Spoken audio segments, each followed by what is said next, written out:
The land of Canaan was a landscape defined by jagged limestone ridges and deep, unforgiving valleys that served as a natural fortress for any power capable of controlling the high ground. To the ancient observer, the arrival of the Israelites likely appeared as a desperate, disorganized migration of former slaves attempting to challenge the most established and veteran-led military networks of the late Bronze Age. Every city-state stood as a self-contained island of power, protected by massive double-layered walls and manned by warriors who had spent generations mastering the art of siege defense. It was a world where iron chariots dominated the flat, open plains, making any infantry army seem like nothing more than fodder for the crushing weight of bronze-armored horses. While the popular narrative often suggests this was a slow, agonizing drift into the territory that took decades to manifest, the actual historical record reveals something entirely different. It depicts a high-intensity, lightning-fast campaign that utilized revolutionary military logic to dismantle these city-states before they could even organize a coherent defense. This was not a slow conquest, but a series of surgically precise blows designed to rewrite the future of the region entirely. The myth of a slow, wandering invasion collapses the moment one looks at the cold, hard logistics of how these walls were breached. To understand how this lightning strike succeeded against impossible odds, we must look past the stories of simple violence and examine the wedge. Specifically, the ruthless decision to ignore the coastal plains and force the entire nation into the jagged spine of the Central Highlands. The army pushed relentlessly from the Jordan River Valley upward into the heart of the Central Range, carving a path through the limestone spine of the country. Joshua did not play the game by the rules set by the Canaanite kings, for he understood that geography was the ultimate weapon in this theater of war. By crossing the Jordan and immediately focusing on the central corridor, he bypassed the coastal fortresses that were designed to bleed out invaders through attrition and starvation. He drove his forces straight into the mountains, effectively splitting the northern coalition of cities from the southern alliance in one decisive move. This created a strategic divide that made it impossible for the Canaanites to coordinate their massive chariot armies effectively. Without the ability to communicate across the rugged terrain, each city became a silo, isolated and vulnerable to a concentrated force. The Israelites became masters of the high ground, a position that stripped the Canaanite chariots of their primary advantage of speed and mobility. If the enemy ventured into the mountains, they found their horses trapped on steep, narrow paths, where they became easy targets for agile, light infantry. Joshua turned the entire map of Canaan into a gauntlet, where his own army held all the cards, forcing the enemy to fight on terrain that nullified their technological edge. This was the opening movement of a grand, sweeping strategy that ensured the invaders would never be pinned down by the superior numbers of their opponents. It was a masterclass in reading a map for military advantage, proving that the conquest was as much about brilliant tactical positioning as it was about unwavering faith in the mission. The mountains were not a barrier to the Israelites, but rather the very foundation of their eventual victory in the divide and conquer strategy that toppled Canaan. These early victories only set the stage for a much more dangerous gamble. However, for controlling the heights was merely the prelude to the true test of their discipline.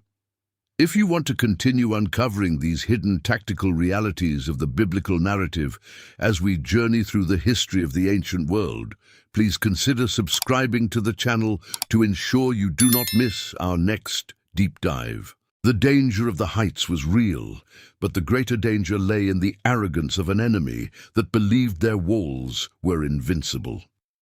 Because those heights offered no safety for a disorganized militia, Joshua was forced to abandon conventional defense and master the art of the night march, turning the impossible geography of Canaan into a launching pad for the most aggressive surprise attack in the history of the ancient world. The southern campaign, detailed in the 10th chapter of the book of Joshua, stands as a testament to this relentless pace and tactical audacity. When the city of Gibeon broke ranks and formed an alliance with the invaders, 5 Amorite kings gathered their armies to punish them for their perceived betrayal. These kings assumed the Israelites were tucked away in their base camp at Gilgal, miles away from the theater of the impending siege. They did not account for the fact that Joshua had developed a doctrine of total mobilization, capable of moving thousands of men over 20 miles of rugged uphill terrain in a single night. Under the cover of darkness, the Israelite force surged across the uneven terrain, covering the distance in an impossible sprint toward the embattled city.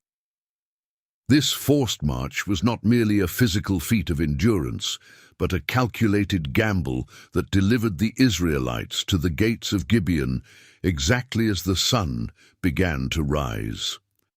The Canaanite forces, expecting a conventional approach that would take days to materialize, were caught entirely off guard by the sudden appearance of the Israelite vanguard. Panic, that most lethal element of ancient warfare, swept through the Amorite camp as they realized their strategic depth had been erased in an instant. This was not just a battle, but the execution of a high-stakes psychological operation that maximized the chaos of the environment. Joshua used the intensity of the struggle to push the enemy into narrow mountain passes where their numerical superiority could not be brought to bear.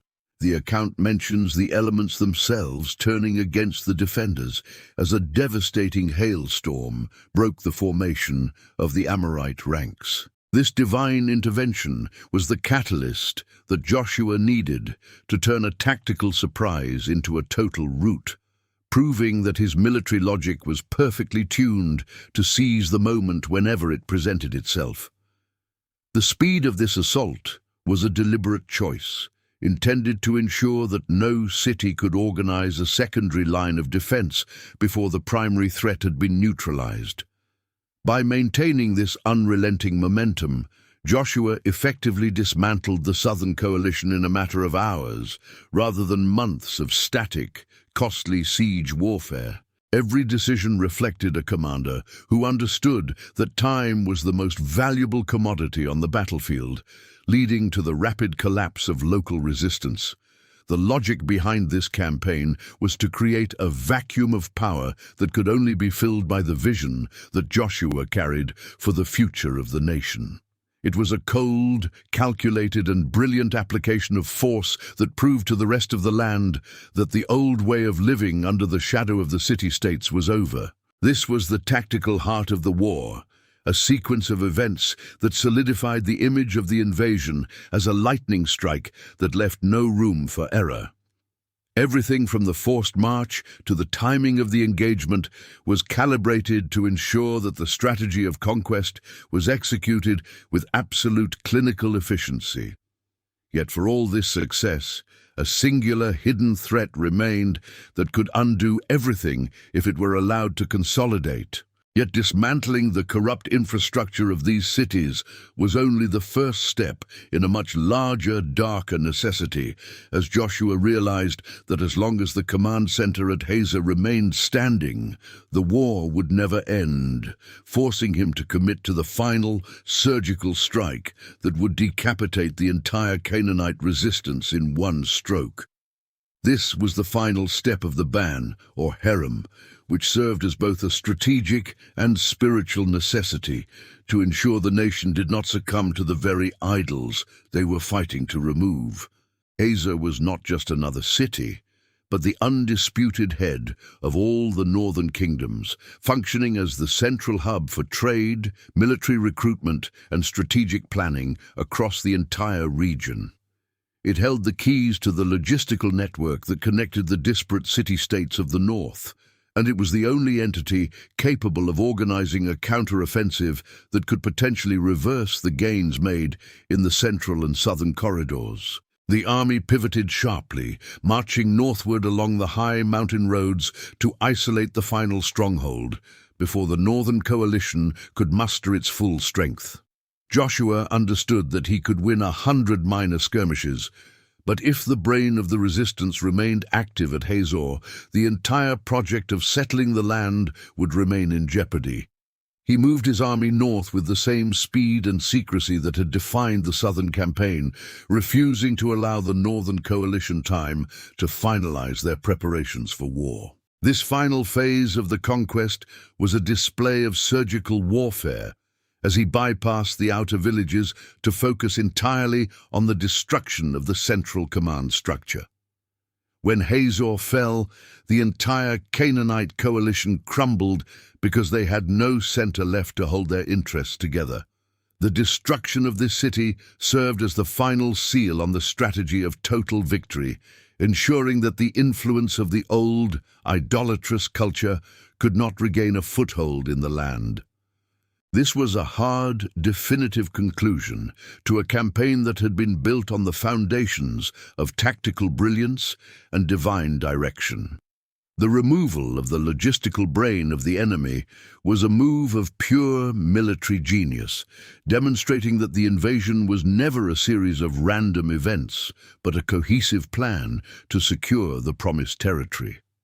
By focusing on the decapitation of the northern power, Joshua proved that his understanding of regional politics and logistics was far beyond that of a simple tribal chieftain. The destruction of Hazor allowed for the long-term stabilization of the nation, as it removed the primary catalyst for regional warfare and set the stage for the next era of development.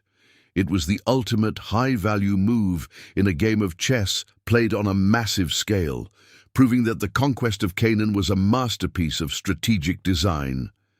The narrative of the invasion is not one of random conquest, but of a calculated, layered approach that prioritized the destruction of the enemy's capacity to wage war over the mere acquisition of land. Joshua acted with the certainty of a man who knew exactly what the objective was, and his success in this final, climactic move serves as the ultimate proof that the logic behind the campaign was absolute. This is why the conquest remains such a fascinating study in the history of warfare, as it reveals the depth of planning that went into the transition of power. Every aspect of the campaign, from the wedge in the Central Highlands to the final strike against Hazor, was a component of a larger, unified design that served both the physical needs of the people and the spiritual mandate of the mission. The reality of the conquest was much more sophisticated than the simple tales often suggest, involving complex logistical planning, advanced intelligence gathering, and a high level of operational discipline. Joshua was a leader who balanced the practical necessities of the battlefield with an unwavering commitment to the ultimate goal, making the invasion of Canaan a unique event in the annals of the ancient world. When we look at the facts, the brilliance of the strategy becomes undeniable, showing us that the victory was achieved through the convergence of human effort and a higher, divine guidance. This was the defining moment for the nation, a period where they were forged into a force capable of holding their own against any threat. The legacy of this campaign continues to resonate through the centuries, offering a powerful look at how a focused, disciplined, and visionary approach can overcome even the most daunting obstacles. As we reflect on this masterclass of ancient warfare, we want to know what you think. Do you believe this rapid strategic campaign reveals more about the competence of Joshua as a leader or the extent of the divine support he received? And we would love to read your perspective in the comments below. It remains a classic example of how a well-executed plan can turn the tide of history and set a course for the future that changes everything.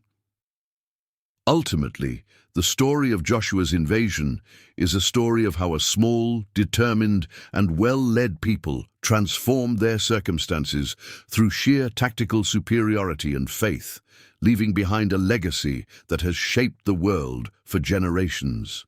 This is the true meaning behind the divide and conquer strategy that toppled Canaan, a lesson in how a clear, actionable plan, when combined with a total commitment to the end goal, can lead to success that defies the expectations of the world.